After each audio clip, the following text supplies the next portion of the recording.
Shalom Bapak Ibu Saudaraku. Kita bersyukur Tuhan pertemukan kita di hari terakhir minggu ini, yaitu Sabtu pagi ini. Tentu itu anugerah berkat dari Tuhan. Kita dengan tetap percaya bahwa Allah kembali akan menuntun langkah kita, menyusuri kehidupan minggu ke depan, dan tentu dalam perjalanan selanjutnya. Kita tidak pernah kekurangan cinta Tuhan di dalam menjalani kehidupan ini. Karena itu saudaraku, mari di Sabtu pagi ini kembali kita bersedia menerima firman Allah. Mari kita awali dengan doa, kita berdoa. Tuhan Yesus, terima kasih kami boleh ada di hari Sabtu ini. Tentu itu adalah anugerah berkat dari-Mu.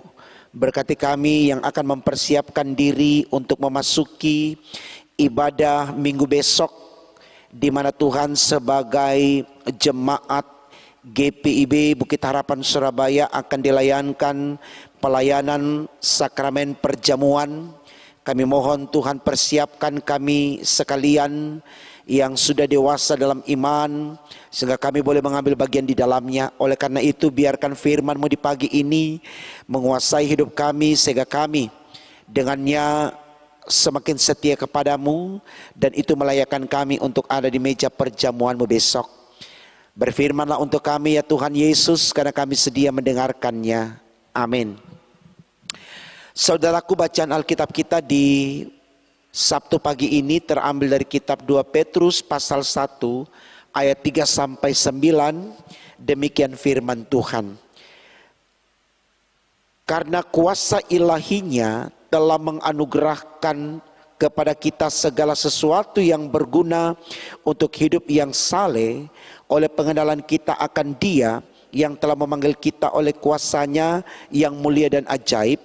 Dengan jalan itu Ia telah menganugerahkan kepada kita janji-janji yang berharga dan yang sangat besar, supaya olehnya kamu boleh mengambil bagian dalam kodrat ilahi dan luput dari hawa nafsu duniawi yang membinasakan dunia.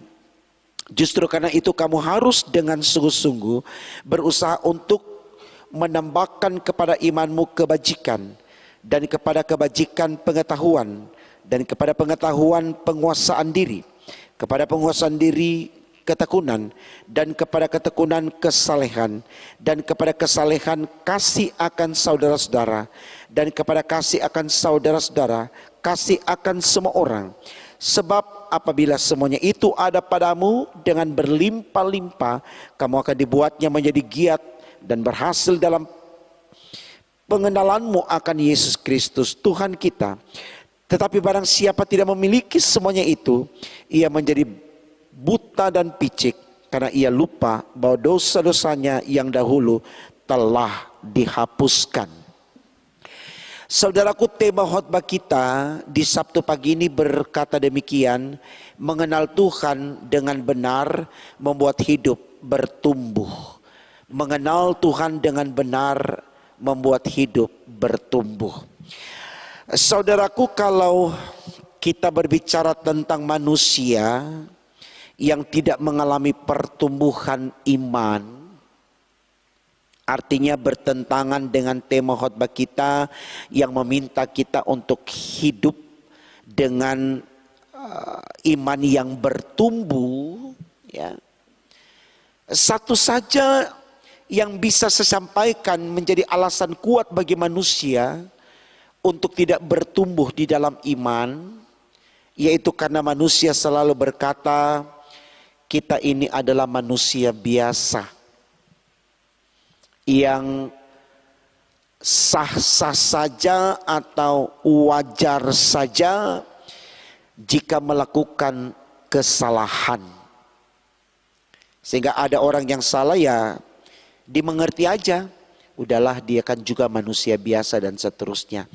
Saya pikir saudaraku, bahasa ini seringkali menjebak kita untuk tidak memiliki kekuatan atau semangat untuk meyakinkan diri kalau kita ini adalah orang yang mampu untuk memanage kehidupan seperti yang Tuhan inginkan. Artinya begini, Kalaupun kita katakan kita manusia biasa, bukan berarti selalu kesalahan yang ada itu kita benarkan, lalu kita anggap biasa-biasa saja. Tetapi dalam kesadaran memahami kita manusia yang tidak pernah lepas dari kesalahan, itu kita jadikan energi, semangat untuk bisa membuktikan untuk tidak salah. Artinya kita tidak terus berdiam di dalam kesalahan itu, tapi ada energi yang kita pakai untuk keluar dari kesalahan itu untuk melakukan kebaikan. Seperti orang bijak katakan, dia tidak akan harus jatuh di lubang yang sama. Kalau dia sudah tahu itu salah, maka dia harus memperbaikinya. Nah, itu yang dimaksudkan dalam tema khotbah kita, mengenal Tuhan dengan benar membuat hidup bertumbuh. Ada pertumbuhan. Dan itu terjadi kalau kita mengenal Tuhan.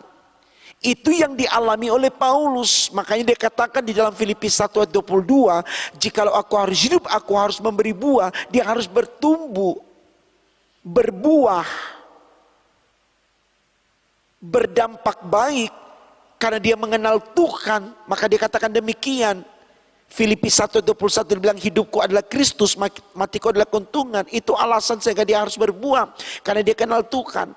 Nah, saudaraku, kalau saya dan Bapak Ibu juga kenal Tuhan seperti kata tema kita, mengenal Tuhan dengan benar membuat hidup kita bertumbuh, maka kita akan dituntun oleh Roh Kudus Allah untuk mengerti kalau kita ini adalah gambar Allah. Kejadian 1:26. Manusia dijadikan oleh Allah serupa segambar dengannya. Makanya manusia disebut sebagai ciptaan yang termulia, memiliki hakikat keberadaan yang luar biasa dari Allah untuk dia pakai sebagai senjata melawan kelaliman, supaya tidak ada alasan baginya untuk berbuat salah. Ini kita tidak miliki karena kita tidak bergaul akrab dengan Tuhan, sehingga kita tidak bertumbuh seperti tema khotbah kita katakan. Ini yang mau dikatakan oleh Rasul Petrus dalam bacaan kita. Coba kita lihat saudaraku ayat 3 dan 4. Dikatakan begini. Karena kuasa ilahinya telah menganugerahkan kepada kita segala sesuatu yang berguna untuk hidup yang saleh oleh pengenalan kita akan Dia yang telah memanggil kita oleh kuasanya yang mulia dan ajaib. Ayat 3 dia katakan, untuk hidup saleh kita harus memiliki keilahian Allah. Artinya kita memang tidak akan menjadi sama seperti Allah, seperti yang diinginkan Adam dan Hawa.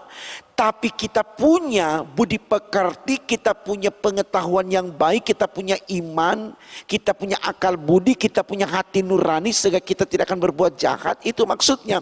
Ayat 4 dia katakan begini, dengan jalan itu ia telah menganugerahkan kepada kita janji-janji yang berharga dan yang sangat besar, supaya olehnya kamu boleh mengambil bagian dalam kodrat ilahi. Kita bisa mengambil bagian dalam kodrat ilahi, bukan untuk menjadi seperti Allah, tapi kita tahu mana yang baik, mana yang tidak baik. Itu maksudnya. Kita bisa membedakan mana yang baik dan mana yang tidak baik. Dan luput dari hawa nafsu duniawi yang membinasakan dunia. Jadi saya pikir jelas saudaraku, tidak ada alasan bagi kita untuk tidak mengerti ini baik dan ini tidak baik. Sehingga kita tidak selalu terjebak dengan pengertian, aku manusia biasa, wajar kalau aku salah, mengerti dong, aku ini kan manusia biasa. Tidak, tapi mari kesalahan yang ada, kita bangun dengan iman, pasti Tuhan akan mampukan kita untuk tidak kembali kepada kebiasaan yang buruk itu. Saya pikir ini semangat yang baik untuk kita renungkan, supaya kita mulai belajar cari Tuhan, andalkan Tuhan, minta pimpinan Tuhan berlaku atas hidup kita. Bukankah Tuhan kita itu Tuhan yang Immanuel, saudaraku? Selalu saya katakan dalam khotbah, artinya Allah yang menyertai, bukan Allah yang meninggalkan. Karena Tuhan sendiri sudah berfirman, Dia tidak pernah menguji iman kita melebihi dari kekuatan kita. Kita aja yang terlalu lebay sehingga kita begitu gampang membenarkan kesalahan hanya karena itu tadi. Kita berpikir kita manusia biasa. Persoalannya tidak ada dalam Alkitab mengatakan karena engkau manusia biasa wajarlah kalau engkau salah. Tidak, saudaraku. Tuhan mau kita bertobat. Tuhan mau kita kembali ke jalan yang benar. Dan tidak ada yang tidak mungkin dalam Tuhan. Tidak ada yang mustahil dalam Tuhan. Tuhan bisa. Persoalannya kita mau tidak akrab dengan Tuhan. Bergaul akrab dengan Tuhan. Mengandalkan Tuhan. Supaya kita bisa berada di jalan yang diinginkan oleh Tuhan. Mari untuk renungan pagi ini saudaraku, betul-betul kita cari Tuhan. Supaya kita bisa mengalahkan hawa nafsu yang menguasai kita seperti bacaan kita tadi ayat 3, di ayat 4. Sehingga kita tidak binasa olehnya. Tapi oleh iman kita kepada Tuhan, kita diselamatkan dan kita memperoleh berkat yang sempurna. Selamat membuktikan saudaraku, Tuhan Yesus memberkati kita semua. Amin. Mari kita berdoa. Terima kasih Tuhan karena firman-Mu kembali memberikan semangat kepada kami. Betapa pentingnya Engkau dalam hidup kami. Sehingga kami terus menyembah Engkau. Kami tidak lari dari Engkau. Kami mencari Engkau. Kami terus mengandalkan Engkau dalam hidup kami Tuhan. Tolong kami Tuhan untuk kekuatan iblis seperti apapun yang menggoda kami. Jangan biarkan kami meninggalkan Engkau Tuhan. Mampukan kami untuk terus ada di jalan-Mu. Karena dengan demikian kami akan memperoleh berkat dari-Mu.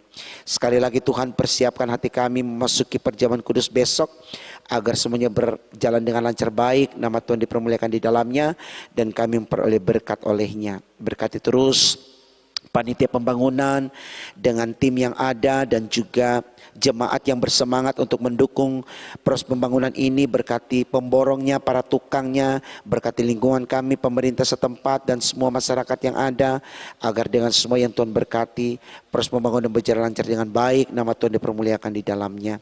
Doa kami Tuhan, berkati kami sepanjang hari ini dengan sehat kuat beriman, hidup kami mempermuliakan nama-Mu. Dalam nama Tuhan Yesus kami berdoa dan mengucap syukur kepada Bapa di sorga. Haleluya. Amin.